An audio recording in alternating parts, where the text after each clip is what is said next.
programa con contenido Ron Montero y Charito Calvachi Mateico. Hola amigas, bienvenidas a Entre Nosotras. Yo soy Charito Calvachi Mateico. Y yo soy Carla Guerrón Montero. Yo soy profesora titular de la Universidad de Delaware en el Departamento de Antropología. Uno de mis campos de investigación son los sistemas alimentarios en América Latina y qué podemos aprender sobre las identidades y lo que significa ser humano a través de ellas. Y por eso traes tanto a nuestra conversación, Carlita. Yo soy la vicepresidenta de la Comisión Hispana de Delaware. Eso quiere decir que yo soy voluntaria para servirles, para ayudarles, para ser la voz de sus necesidades con el gobernador. Y en el campo profesional soy una consultora de la justicia restaurativa. Y yo me centro en ayudar a familias, a cualquier grupo de iglesia y mucho más allá, incluso en prisiones, en el sistema judicial y etcétera, a que tengan diálogos significativos en un ambiente donde ellos son los protagonistas. Así es, y por eso tenemos este programa tan maravilloso que da voz a los que han venido de otros países, así como nosotras, para encontrar una vida mejor, una vida más tranquila y con más posibilidades de avanzar. Así que aquí nos encontramos para inspirarnos y para conocernos.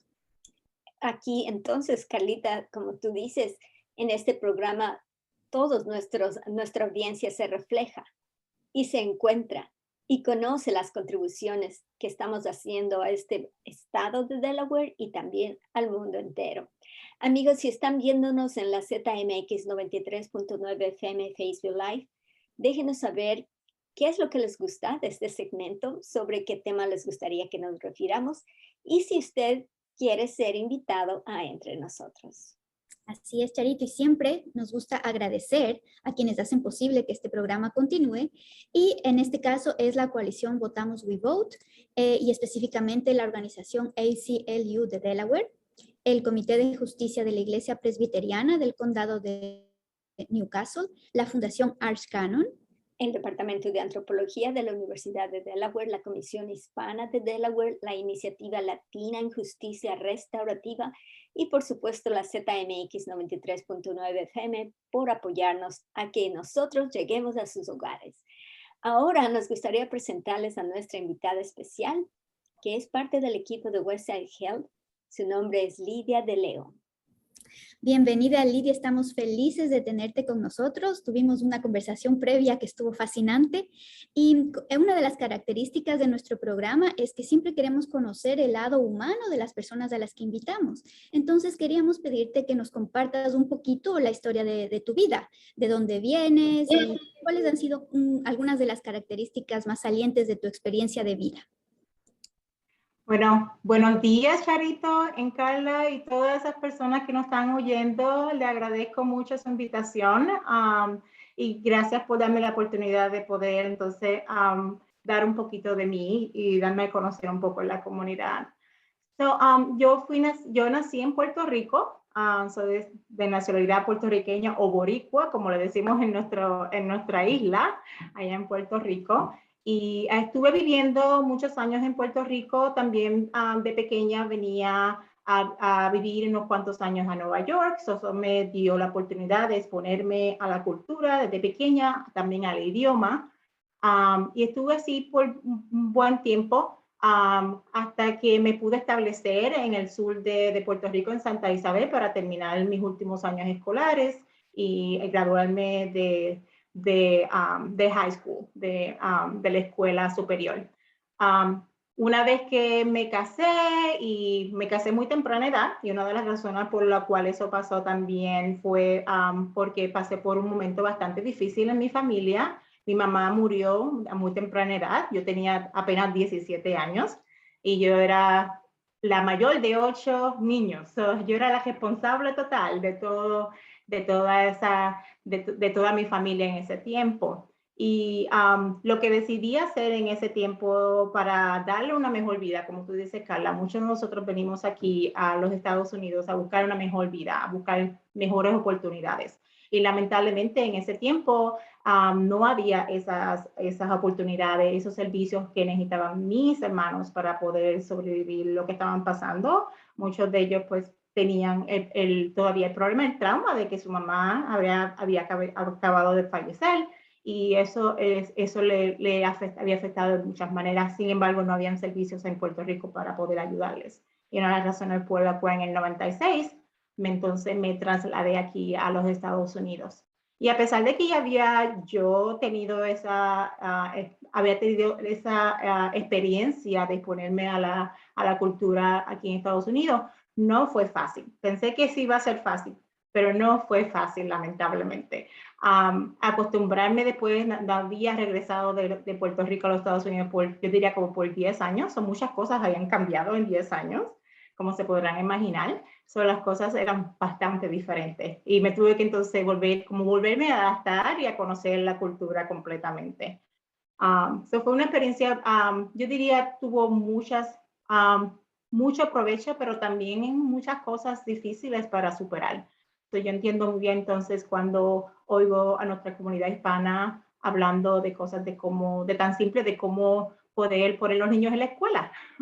Esa información era tan difícil de encontrar, o quién me pudiera ayudar a saber en qué área está la escuela que le toca a mis niños, o qué servicios yo podría, sí los habían, pero no sabía cómo navegar esos servicios.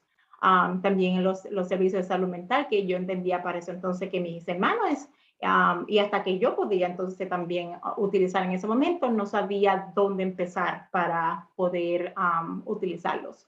Mis hermanos, lamentablemente, ellos no hablaban inglés en ese tiempo. Entonces, ellos tenían que tener una persona que hablara solamente español para poder darle los servicios. La mayoría de las consejeras que eran muy buenas y querían lo mejor, pero lamentablemente no sabían hablar español. Entonces, había siempre como esa desconexión de algunos de mis hermanos a poder conectarse con los servicios y tener el beneficio de esos servicios. Se veo una oportunidad grande en el tiempo que he estado aquí en Estados Unidos. Ya voy para 30 años viviendo acá en Estados Unidos y sí he visitado mi país. Todavía me encanta mi país, me fascina mi país, lo visito, siempre me da el anhelo de regresar, pero por alguna razón u otra siempre he encontrado que la vida acá está para mí, con mis hijos acá, mi familia acá. Pero siempre la cultura de nosotros ha sido algo que era bien importante para mí, ya tenerla viva con toda mi familia, con mis hermanos, con mis hijos, que ellos supieran que a pesar de que ya no estamos viviendo en Puerto Rico, que ellos supieran la comida, la historia, la cultura, la música. Entonces, como todos los hispanos aquí que estamos en Estados Unidos, pues siempre buscamos oportunidades para celebrar esas cosas bonitas de nuestra cultura.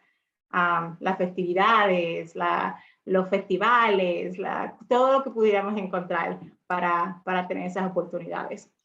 ¡Wow! ¡Qué maravilloso! Tú fuiste entonces hermana, mamá. Sí. Y entonces Sí. cuando tú viniste, ¿tú trajiste a todos tus hermanos o viniste Sí. solo como ya casada? ¿Cómo fue? Vine con todos ellos. Me acuerdo que el viaje en el avión fue un poquito incómodo porque era la primera vez que muchos de ellos viajaban, entonces estaban un poquito incómodos, fue bastante largo y lamentablemente en ese tiempo mi esposo no pudo viajar conmigo, tuvo que quedar a terminar algunas cosas con nuestra casa, asegurando que nuestra casa estuviera bien, las propiedades. Entonces sí, vine con todos ellos en el avión. Yo todavía me acuerdo que cómo tuve que poder calmarlos durante esas 3 horas que estuvieron en el avión, para que ellos no se sintieran incómodos durante ese tiempo. Y sí, estuvieron fascinados una vez, cuando entramos a Estados Unidos, empezamos por Nueva York, porque era el sitio que yo conocía y el sitio donde yo tenía familiares en ese tiempo. Pero también noté que me encantaba Nueva York, pero no para tener mi familia. Era muy ocupado, muy avanzado y muy complicado, ¿verdad? Para mis hermanos que se pudieran adaptar a ese estilo de vida que es un poquito más rápido que el que se ve en otras partes de Estados Unidos. Entonces ahí fue cuando decidí venir a Delaware. ¿Y ellos siguen todavía aquí? La mayoría sí, la mayoría todavía viven en Filadelfia, Delaware, algunos se han mudado, tengo una hermanita que se mudó para Ohio, otro hermano se mudó para Arizona, ellos mismos han buscado sus propios rumbos, pero siempre estamos conectados de alguna manera u otra. Pero para mí es muy conmovedor que tú adoptaste esa posición de mamá, que debe haber sido muy duro, ¿verdad? Sí, es algo que pues me nació que yo no podía, era claro que yo no podía dejar mis hermanos atrás. Para cuando mi mamá finalmente falleció, yo estaba cercana a cumplir los 18 años, yo no hubiera tenido ningún problema, pero era algo que no podía, no había nada que me pudiera decir que estaba bien dejar, hacer yo mi vida y dejar a mis hermanos atrás. A pesar de que fue difícil, porque nadie le da un manual para decirte cómo criar a tus hijos. Entonces, yo intentaba lo posible como poder ayudarlos durante todas esas cosas, pero en realidad, como usted dice, me tuve que convertir en la mamá que en realidad ellos no querían, ¿verdad? Porque ellos querían a su mamá.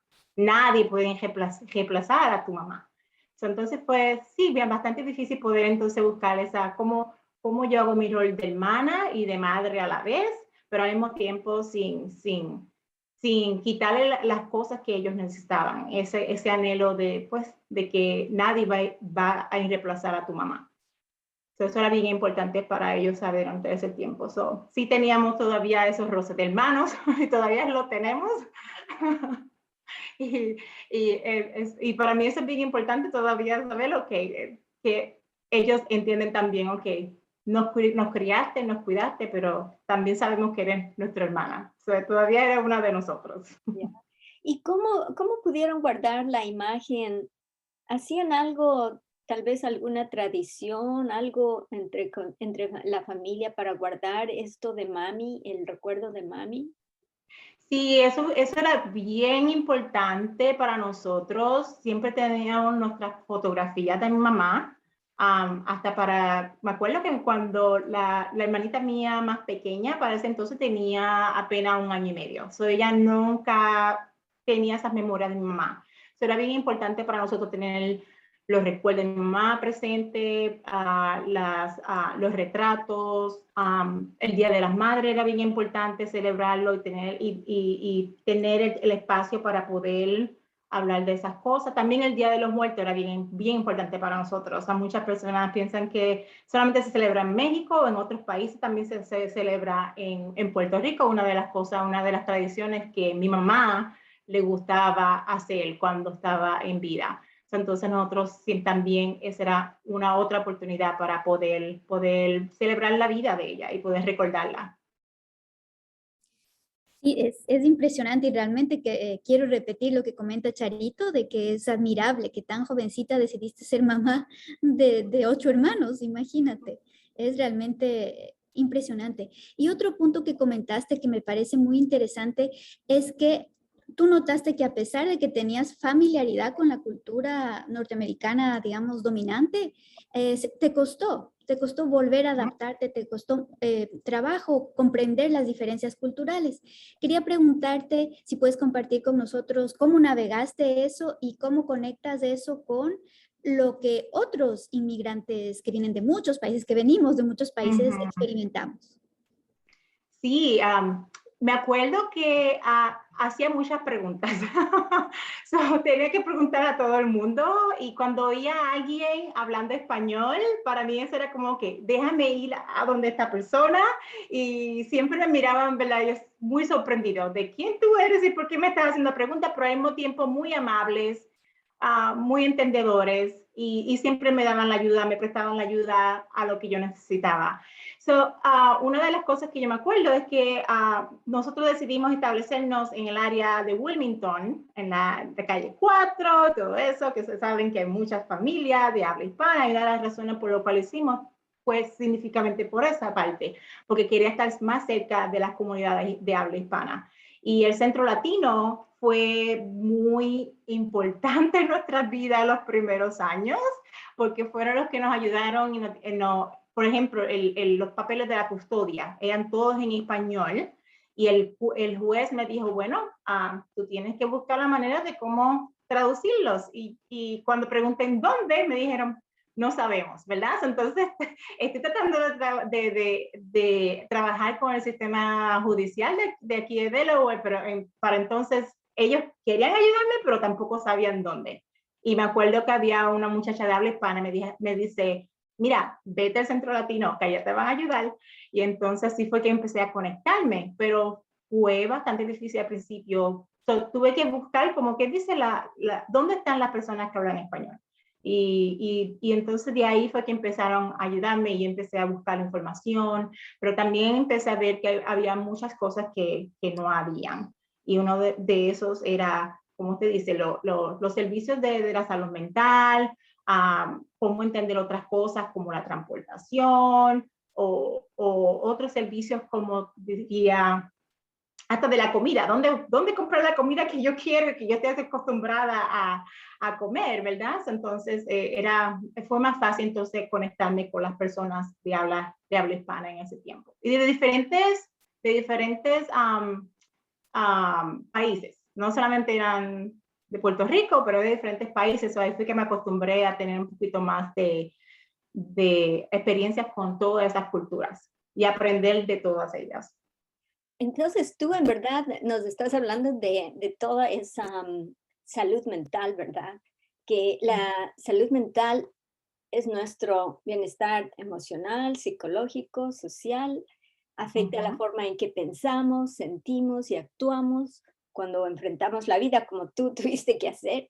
Y también ayuda a determinar cómo manejamos ese estrés que habrás tenido, ¿no? Cómo te relacionaste increíblemente con los demás para que te ayuden y cómo tomaste decisiones para el bien de no solo tuyo, sino de toda la familia. Así es que la salud mental es importante en todas las etapas de la vida, desde la niñez y la adolescencia hasta la vejez. Así es que ahora sé que tú haces un trabajo así. ¿Quieres contarnos cómo llegaste a convertirte en una profesional de la salud mental?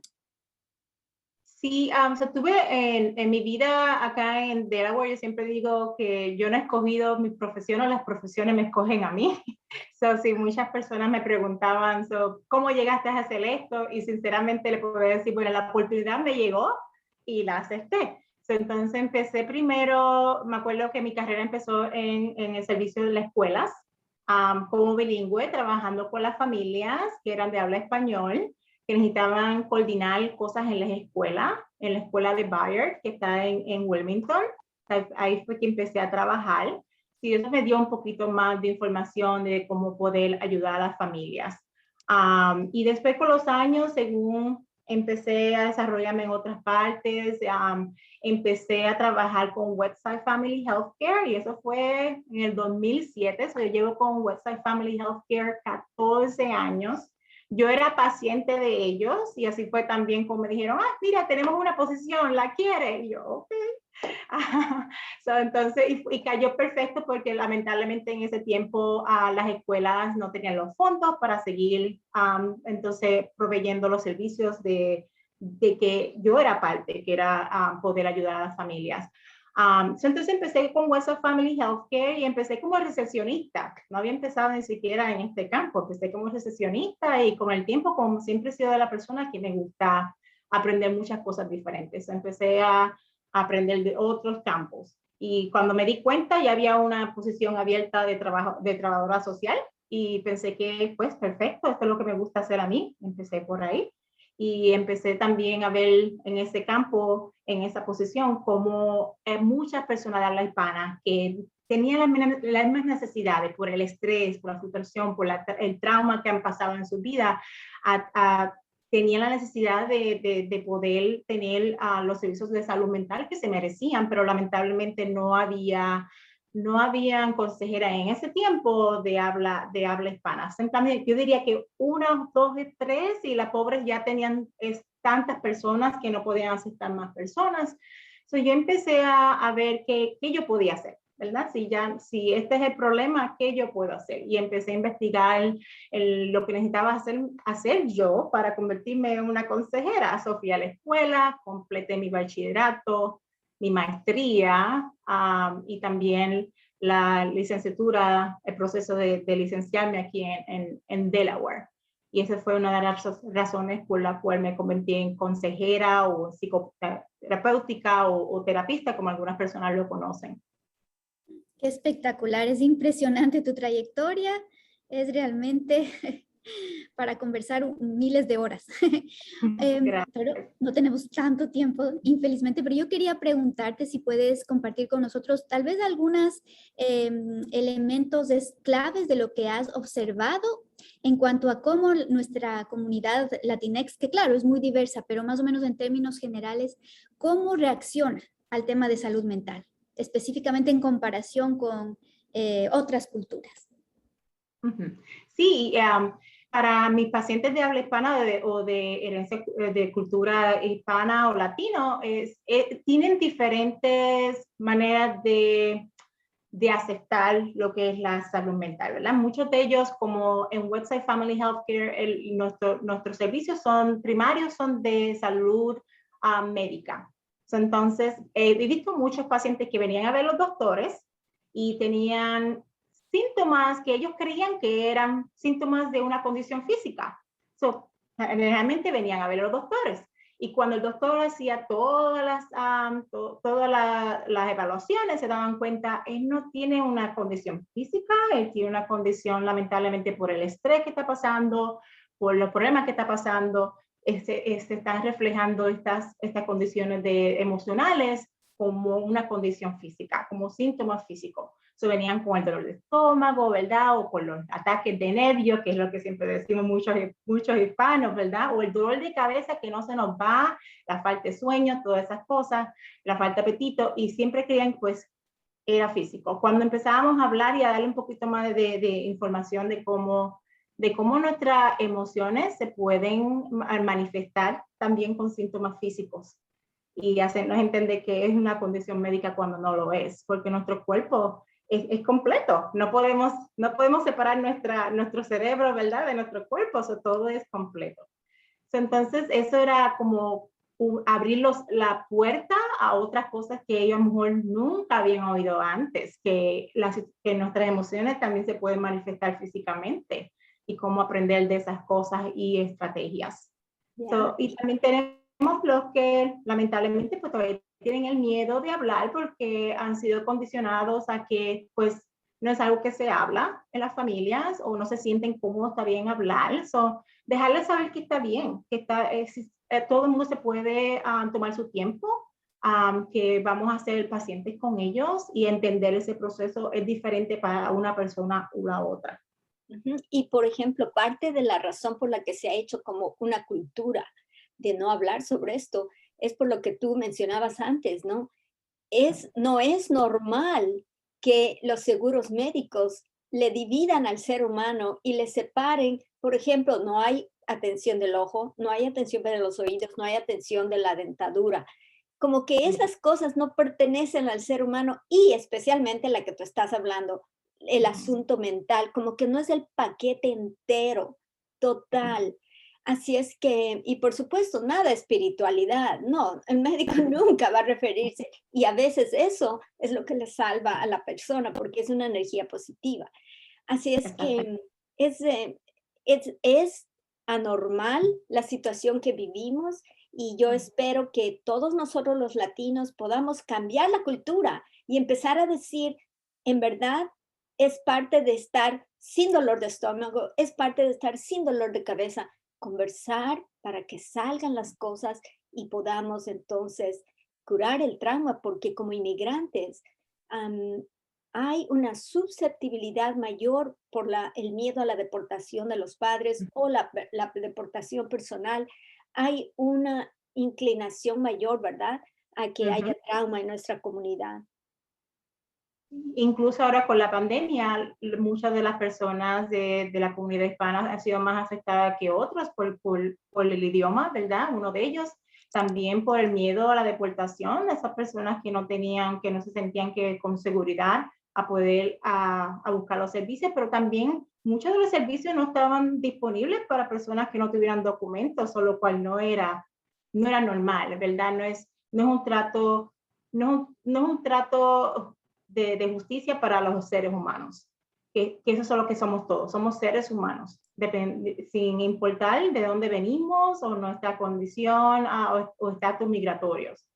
Entonces, ha sido bien difícil para muchas personas poder obtener la ayuda, pero también he visto también el ellos poder entender dónde pueden poco a poco ayudarse unos a otros. A veces ayuda a una persona en la familia y ella es la que le dice a toda la familia o a las amistades. Entonces, eso ayuda mucho en la comunidad. Y como te dice Charito, empezar a tener esas pláticas en la familia. Cuando los padres, como yo digo, cuando los padres o los adultos de la familia empiezan a hablar de la salud mental, de la importancia que la salud mental con los niños, con todos en la familia, eso empieza a normalizar que está bien hablar, que está bien que va a haber días que no se van a sentir bien. ¿Y qué hacer cuando eso pase? Y teniendo personas como tú, porque otra cosa es diferente cuando no hay personas como tú. Y The Westside Health ha hecho la cosa maravillosa de emplearte, de invertir en ti para que ahora florezcas para la comunidad, especialmente por la historia de tu vida. Es como que estuviste encaminándote totalmente. Yo creo que ellos deben sentirse muy afortunados de tenerte, porque los latinos, en verdad, con tu ayuda, van a empezar a tomar más conciencia de que no es normal no hablar de la salud mental, no es normal separarnos y dividirnos y creer que el cuerpito va por aquí y la mente va por este otro lado. Sí, a mí me parece que tú, Lidia, haces un trabajo de traducción y de interpretación, o sea, no simplemente traducción literal, sino interpretación de lo que significa la salud mental para diferentes culturas, porque es diferente. Aun cuando finalmente es tan importante para todas las culturas y es tan esencial tener una salud holística, tú haces la traducción y la interpretación. Entonces es un trabajo fabuloso, verdaderamente. Sí, eso es bien importante, ¿verdad? Porque a veces se nos dan información y aunque se nos dé la información en español, si no es una traducción que podamos comprender en nuestra cultura, porque todos venimos de diferentes países en que se usan diferentes términos. Y muchas personas piensan, pues si tú hablas español, pues tienes que entenderlo, pero no es así. No es bien importante tomarse el tiempo y ver el lenguaje que no es verbal, ¿verdad? En las caritas lo vemos todos rapidito y antes de que ellos pudieran decir, mira, no entiendo esto, ¿me puedes explicar esto? Y yo lo estoy viendo en sus caritas y le puedo entonces buscar la manera de cómo explicar eso de otra manera que pueda entender. Y ese es el valor de que vean tu cara, una cara que refleja la cara de ellos. Y eso es importante. Y yo creo que tenemos que tener muchas más Lidias en este mundo. Bueno, ahora en website tenemos cinco consejeras bilingües de diferentes partes, de diferentes nacionalidades. Entonces, eso ayuda mucho más el trabajo que yo hago. Ok, está bellísimo. Westside, amigos, por favor, busquen y contáctense y busquen por Lidia de León. Queremos agradecer tanto, el tiempo siempre pasa en esta linda conversación y como te agradecemos a ti también, queremos agradecer a la organización LCLU de Delaware, que es miembro de Votamos We Vote, al Comité de Justicia de la Iglesia Presbiteriana en el Condado de Newcastle, al Fondo Arch Canon, la Iniciativa Latina en Justicia Restaurativa, el Departamento de Antropología de la Universidad de Delaware al que pertenezco, la Comisión Hispana de Delaware y siempre la ZMX 93.9 FM por apoyarnos a que este programa llegue a todos ustedes. Y queremos agradecer especialmente a Carolyn Torres por su enorme dedicación a nuestro programa, proveyéndonos de datos esenciales para compartirlos con ustedes, nuestros amigos. Los vemos el próximo jueves a las 11:30 de la mañana. Ahora les dejamos con una frase del psicólogo estadounidense Abraham Maslow. No se puede elegir sabiamente una vida a menos que se atreva uno a escucharse a sí mismo. A su propio yo en cada momento de la vida. Perfecto. Y eso es lo que nos ha enseñado Lilia este día. Muchas gracias, amigos. Les vemos entonces el próximo jueves. Me voy a meter yo en este momento en el programa, bueno, ya se concluyó, pero quiero leerles un par de mensajes que hemos recibido acá, hace aproximadamente como unos 10 minutos, dice muchas felicidades a la señora Carla, dice, y a Charito por el programa que tienen en la ZMX. Yo estoy escuchándolas acá en Georgetown, Delaware. Mi nombre es Fátima. También tengo otro mensaje que dice muy buenos días, mi grande señora, dice yo. Estoy siempre siguiendo, ¿verdad? Los jueves, escuchándola desde que comienzan con las entrevistas que han hecho de diferentes personas que han tenido como invitadas. Dice, la felicito, sigan adelante. Mi nombre es, acá dice Lucía. Así que pues los mensajes, ¿verdad? Van directamente para ustedes que conducen entre nosotras. Ay, gracias, Vladimir. Me alegraste el día. Sí, es bello recibir reciprocidad, recibir una retroalimentación de nuestro trabajo que lo hacemos con mucho amor para la comunidad, con estas maravillosas invitadas que no pueden ser mejor de lo que ya son. Sí.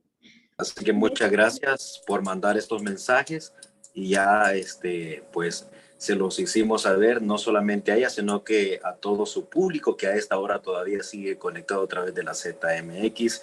Así que Carlito, un abrazo. Ahí también a mi amiga Charito, ¿verdad? Que están ahí. Acabo de salir de una reunión, pero pues estoy yo pendiente de ustedes siempre. Gracias, amigo. Gracias. Querido. Adiós. Adiós, nuestra querida audiencia. Está al aire todos los jueves de 11:30 de la mañana con Carla Querún y Charito Calvachi. Entre nosotras. Es auspiciado por ACLU, Mike Presbiteriana, Comisión Hispana de Delaware y la Universidad de Delaware.